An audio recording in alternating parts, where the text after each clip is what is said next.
Assalamualaikum, selamat sejahtera, Tajahau dan Waalaikumsalam kepada semua geng bayang yang hadir menonton Shadows Channel pada malam ini. Dan seperti biasa, Shadows harap korang semua berada di dalam keadaan baik-baik belaka. Alright, geng bayang semua, pada hari ini Shadows akan berkongsikan dengan korang satu kisah tapi bukan berlaku di Malaysia, tapi berlaku di negara jiran, negara sebelah, iaitu Singapura. Alright, so kisah pada hari ini berlaku di sebuah pulau dan pulau itu bernama Pulau Ubin. So pada geng-geng bayang yang mana sedang layan Shadows Channel sekarang ni ataupun viewers-viewers yang berasal daripada Singapura, Shadows rasa confirm antara korang yang berada dekat Singapura tahulah pasal Pulau Ubin ni. So sedikit background pasal Pulau Ubin ni. Pulau Ubin terletak di antara Singapura, main Singapura dengan Johor. Tapi pulau ni dia terletak, kalau belah Malaysia lah, dia terletak dekat area Pasir Gudang yang tu kot. Tak silap Shadows lah. Shadows minta maaf lah kalau geografi Shadows ni memang kadang-kadang fail. Alright.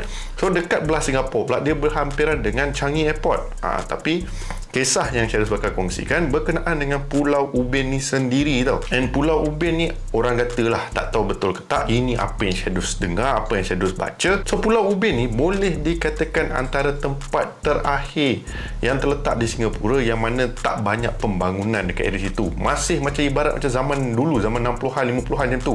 Tapi itu apa yang Shadows baca, apa yang Shadows dengar lah. And Pulau Ubin ni mendapat namanya daripada batu-batu granit yang ada dekat sana. So batu granit ni dibuat untuk apa? Buat untuk jubin. So daripada jubin lalah jadi Pulau Ubin. And dulu tempat Pulau Ubin ni memang ramai orang sebab ialah batu granit kat situ, and banyaklah jubin-jubin yang dijual bawa keluar semua, sampailah pembangunan besar dekat Singapura. And lepas tu ramailah penduduk-penduduk dekat Pulau Jubin tu beralih ke main pulau, iaitu Pulau Singapura. And tak ramai dah, Pulau Jubin sekarang ni tak ramai penduduk dekat situ. Dan sekarang tempat ni boleh dikatakan satu tempat yang ramai orang pergi, turis-turis lah terutamanya, untuk ialah kemah lah, beriadah lah, semua benda tu lah. And tempat tu ibarat macam kampung nelayan macam tu. So based on gambar yang ada, yang pernah saya tengok, memang cantik lah tempat dia. Alright, and banyak hutan. Tapi itu semua kecantikan-kecantikan yang terletak dekat pulau tersebut. Namun mengikut orang-orang Singapura, dikatakan Pulau Ubin ni dia boleh dikatakan pulau yang keras yang terletak di Singapura tau. And especially, so mungkin dia ada banyak port-port lain yang terletak dekat Pulau Ubin ni, tapi ada satu bahagian iaitu Kampung Nordin. So Kampung Nordin ni dikatakan tempat yang paling keras dekat Pulau Ubin ni. Tapi Shadows tak tahu sejauh mana kebenaran tu. Mungkin geng-geng bayang Singapura boleh confirmkan dekat ruangan komen. So Shadows pun tak nak panjang lebar lagi. So Shadows nak ceritakan dengan korang kisah-kisah seram yang berlaku dekat Pulau Ubin ni. So tanpa membuang masa, jom kita perdengarkan kisah seram Pulau Ubin pada hari ini. Tapi seperti biasa, kita layan intro dulu. Piu.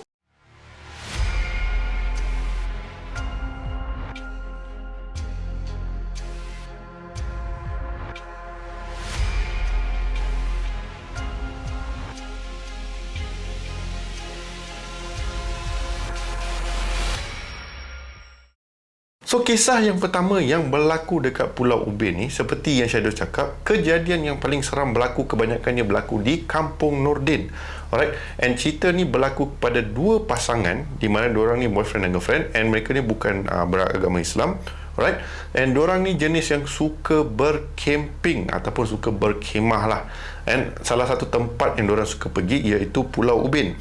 Dan memang diorang ni kira macam bukan nak kata tak biasa, diorang dah biasa sangat dengar kisah-kisah yang menyeramkan berlaku dekat area situ.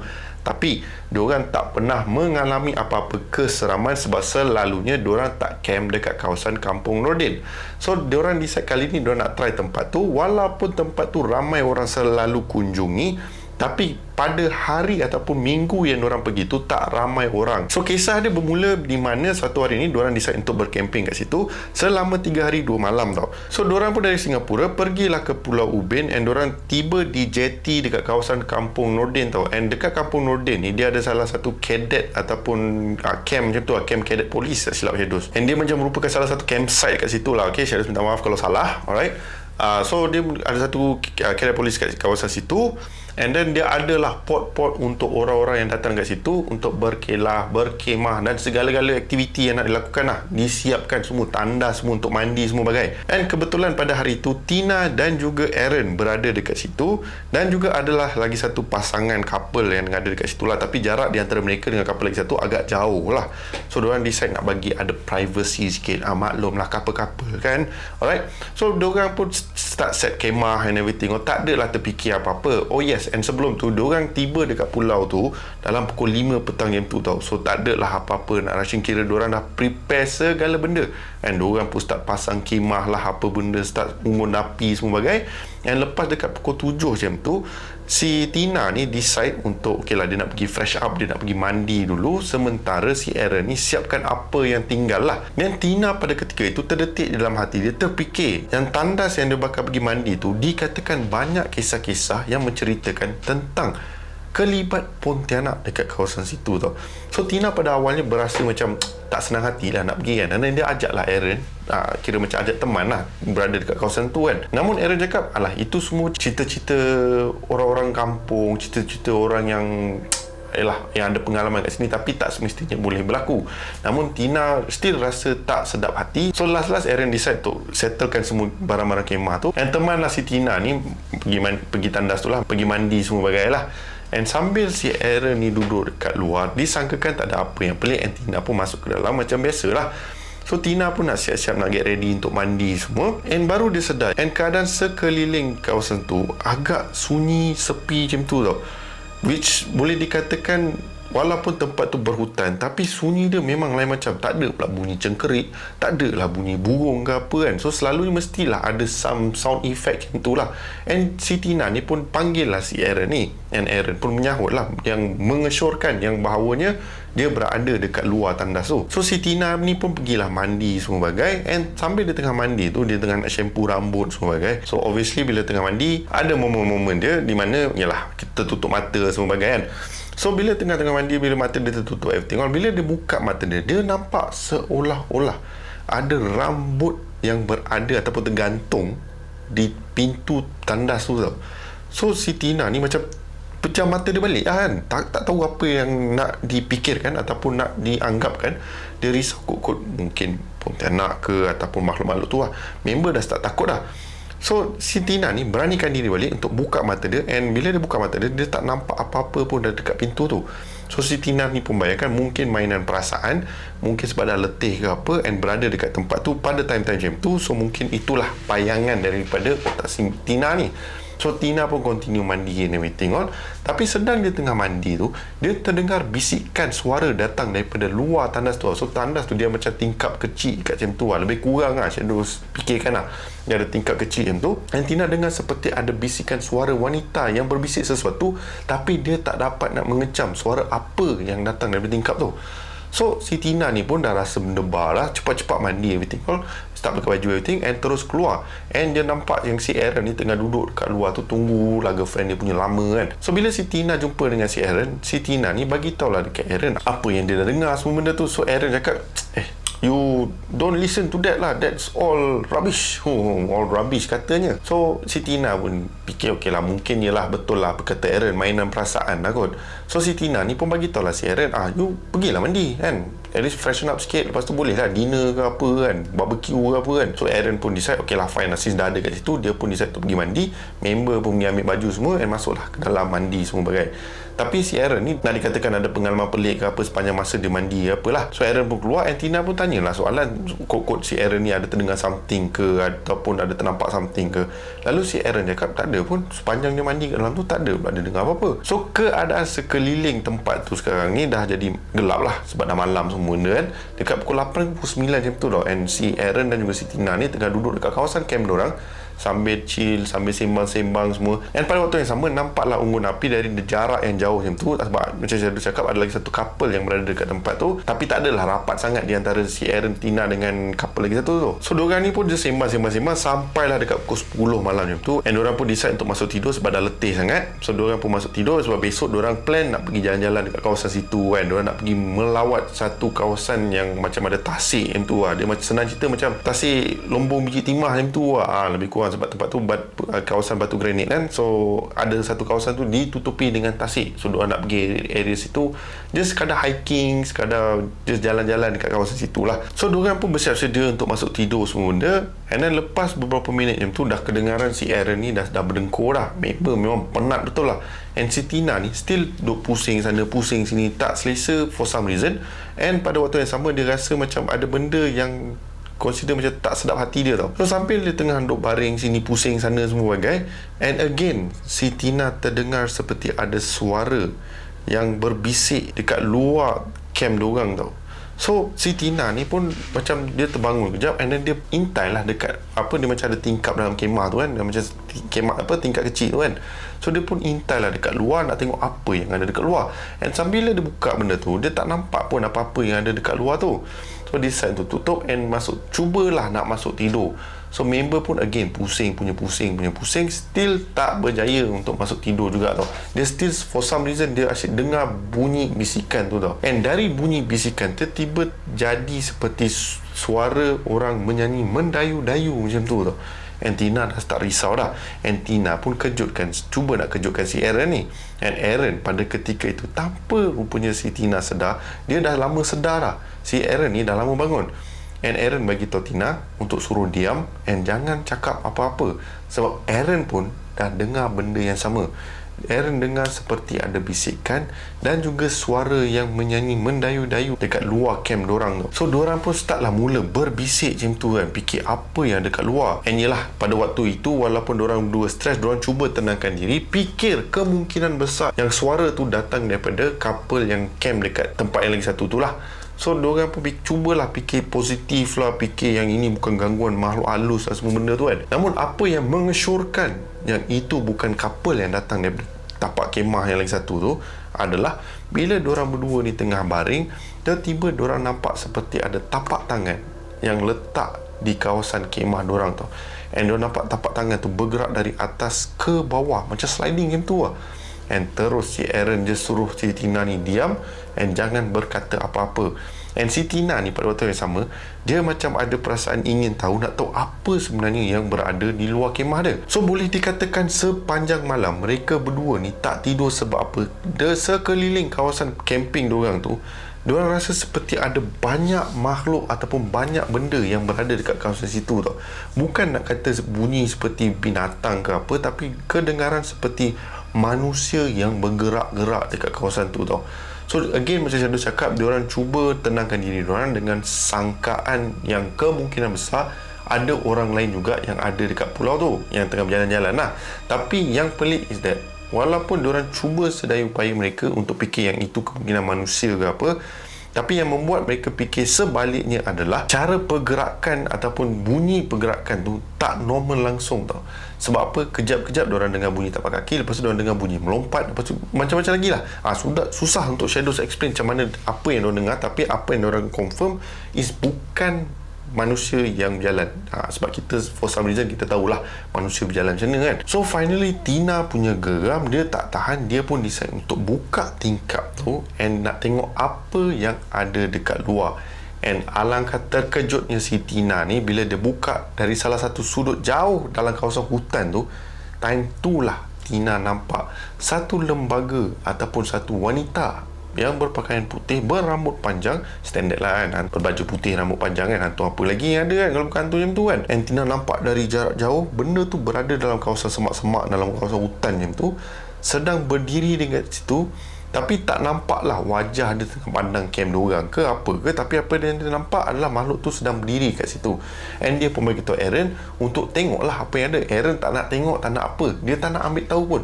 Terus dia cakap dengan Tina, tutup benda tu and cuba untuk tidur. So diorang punya cuba, tahu-tahu matahari pun dah naik, dah pagi dah, dekat pukul 7.30 pagi macam tu tau. And diorang pun time tu dah tak dengar bunyi apa-apa. And apa diorang dengar adalah bunyi burung yang standard pada waktu pagi. And diorang pun beranikan diri keluar daripada camp diorang tau. And bila diorang keluar, diorang tengok kawasan sekeliling, tak nampak seperti apa-apa benda yang menyeramkan berlaku. Yelah, benda dah pagi kan, so kau tak rasa seram lah. Tapi apa yang pasti is that camp diorang memang ada bekas tapak tangan yang tak tahu milik siapa tau. Tapi Tina hanya mampu bagi tahu yang tapak tangan tu adalah kemungkinan besar datang daripada makhluk yang berdiri dekat dalam hutan tu. So diorang berdua ni plan asal diorang seperti Shadow cakap tadi untuk berkemping dekat tempat tu selama 3 hari 2 malam. Tapi disebabkan ketakutan yang teramat sangat, diorang decide pada hari tu jugalah untuk pulang ke Singapura. Disebabkan insiden yang berlaku tu, diorang decide untuk kalau nak camping sekalipun lah, biar ramai orang kan, tak nak berdua dah serik dah kan. Tapi diorang still tahu yang area paling consider macam tenang, relax, best sikit kan, merupakan kawasan yang terletak di Kampung Nordin. So geng bayang semua yang mana berasal dari Singapura, mungkin korang boleh share pendapat korang dekat ruangan komen. Betul ke Kampung Nordin ni memang keras dekat Pulau Ubin ni? Kod-kod ada geng bayang dari Singapura yang pernah pergi kat tempat tu, korang pun boleh share lah pengalaman korang dekat situ kan. Mungkin ada yang tak pernah terkena gangguan ke apa, tapi maybe korang boleh share lah vibe dia ke apa lah dekat kawasan situ kan. And yes, tempat tu mengikut orang-orang tempatan, Pulau Ubin itself merupakan pulau yang amat keras dan mempunyai banyak kisah-kisah seram. Alright, so jom Shadows bakal kongsikan dengan korang kisah yang nombor 2 pula. So tanpa masa, let's go. Alright gamers semua, so kisah yang nombor 2 ni, pengalaman ni terjadi kepada seorang lelaki yang memang suka dengan benda-benda flora dan fauna dan juga sejarah sesuatu tempat tu tau. So lelaki tersebut yang bernama Muhaimin ni, dia memang minat benda-benda yang orang kata adalah kisah-kisah sejarah dia ataupun benda-benda yang menarik dekat satu tempat ni tau.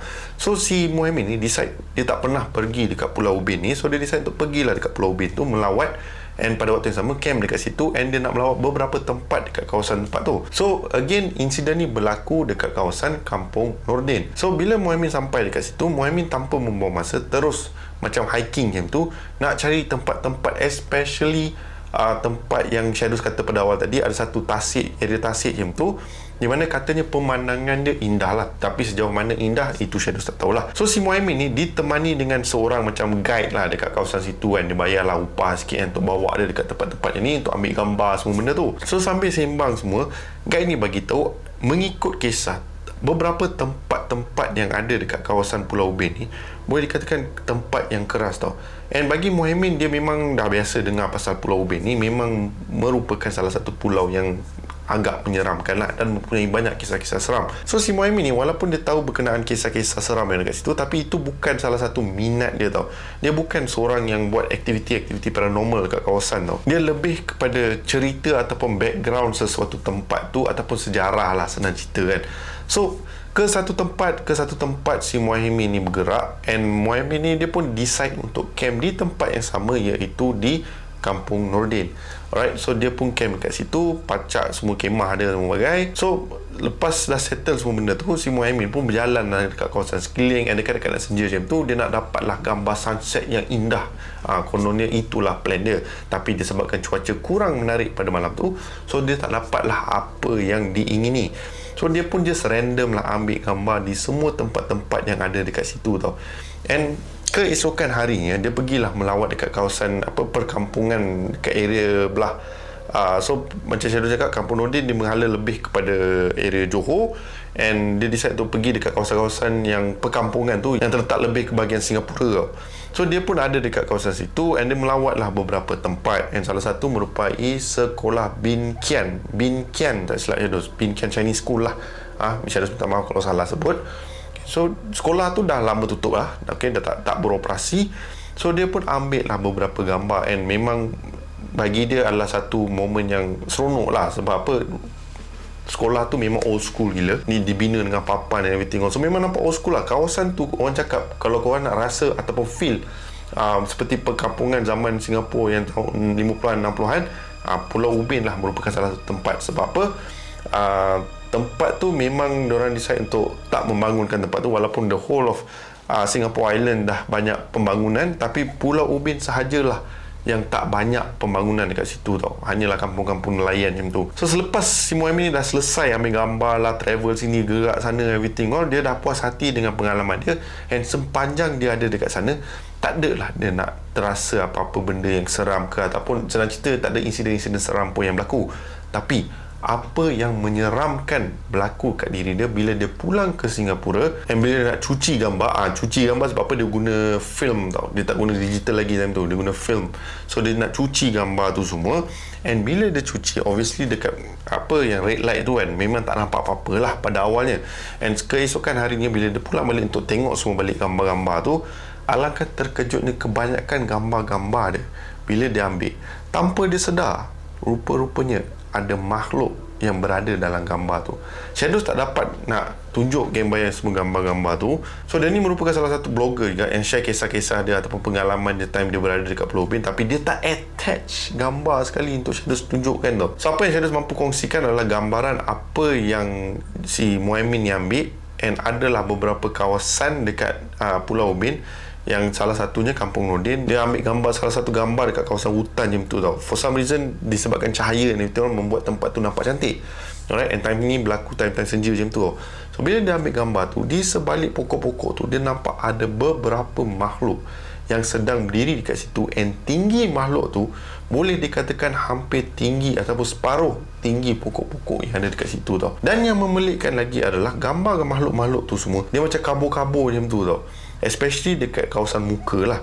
And apabila si Muhaimin ni berada dekat kawasan tasik, kawasan granit ke apa, batu granit tu kan, and apabila dia ambil gambar dekat kawasan tasik tu, dia nampak dalam gambar dia, dia dari sudut jauh seperti ada satu wanita yang berdiri dekat tebing tasik tu. Tapi yang memelikkan is that tempat tu hanyalah kawasan hutan tau, tak ada jalan atau laluan yang masuk ke situ, and pemakaian wanita tu nampak pelik sikit kalau nak katakan orang-orang kampung yang ada dekat situ. Tapi memang tak, orang kata tak match lah, tak match dengan pakaian-pakaian yang dipakai oleh orang-orang kampung kat situ tau. So bila si Muhaimin tengok satu persatu gambar dia, memang banyak makhluk-makhluk yang ada dalam gambar tu tau. So walaupun Muhaimin tak dapat merasakan ataupun tak dapat mengalami apa-apa insiden yang menyeramkan berlaku dekat sana, tapi apabila dia develop semua gambar-gambar tu, bila setiap gambar tu ada makhluk-makhluknya, and Muhaimin macam rasa kagum pun ada, tapi pada waktu yang sama dia rasa macam seram jugalah. And dia tak publish gambar ni sebab apa? Dikatakan dia risau kalau sekiranya dia publish gambar-gambar tu, ia akan memberi satu persepsi yang negatif berkenaan tempat tu. Sebab member pun pandai kan. Sebab kalau katakanlah gambar-gambar tu menunjukkan okey lah, ada tempat ni ada hantu, tempat ni ada hantu, dia boleh ada impact negatif, dia boleh ada impact positif. Okay, apa yang masuk Shadows negatif atau positif dari segi ni adalah, negatif is that orang mungkin tak nak pergi tempat tu, alright, which akan menjatuhkan ekonomi, menjatuhkan ekonomi pulau tu ke apa semua benda macam tu lah, and dia tak dapatlah attraction turis semua bagai. Tapi dari segi positif pula, mungkin pada zaman tu, zaman dulu lah, bila orang dengar tempat-tempat berhantu ni, orang risau sikit nak pergi. Tapi pada zaman sekarang, di mana ramai orang minat dengan kisah-kisah seram ataupun nak mengalami pengalaman-pengalaman seram, lagilah diorang nak pergi tempat-tempat macam ni. Diorang nak merasakan sendiri apa feel diganggu oleh makhluk-makhluk halus. Tapi ialah macam orang cakap lah, kau tak pernah kena, kau tak pernah mengalaminya, memang kau tak tahulah. Mungkin kau rasa macam, alah simple, macam aku tengok apa movie seram lah, apa nak takut sangat kan. Tapi itulah apa andaiannya. Tapi sekiranya once kau dah terkena gangguan-gangguan macam ni, apa, boleh lemah semangat man. Right, Shadows sendiri alhamdulillah walaupun tak pernah nampak, tapi Shadows pernah diikuti balik, dan benda tu ikut balik. Adalah rasa apa, seram-seram dia at certain moment, ataupun di kawasan-kawasan yang tertentu. Benda-benda macam tu pernah Shadows alami. It's just that dia berbeza tau. Kalau orang yang ternampak benda-benda ni ke apa kan, dia perasaan dia lain macam. Shadows mungkin tak dapat nak kongsikan apa perasaan kalau boleh nampak. Tapi mengikut rakan-rakan Shadows yang lain yang mana ada kelebihan untuk tengok benda-benda ni, bagi diorang ialah bukan satu benda yang menarik lah untuk tengok ke, ataupun benda yang shock lah, senang cerita macam tu lah. So kalau ada orang yang cerita dengan game bayang semua yang kata, aku pergi sini aku nampak, aku pergi situ aku nampak, tapi reaksi dia macam seolah-olah macam relax kan. Memang ada orang-orang macam ni. So game bayang semua, bayangkanlah korang diberi kelebihan untuk lihat benda-benda macam ni. Bayangkan setiap momen, setiap tempat, setiap saat korang pergi ke apa, lepak ke apa, korang nampak benda tu, tak mengganggu ke hidup?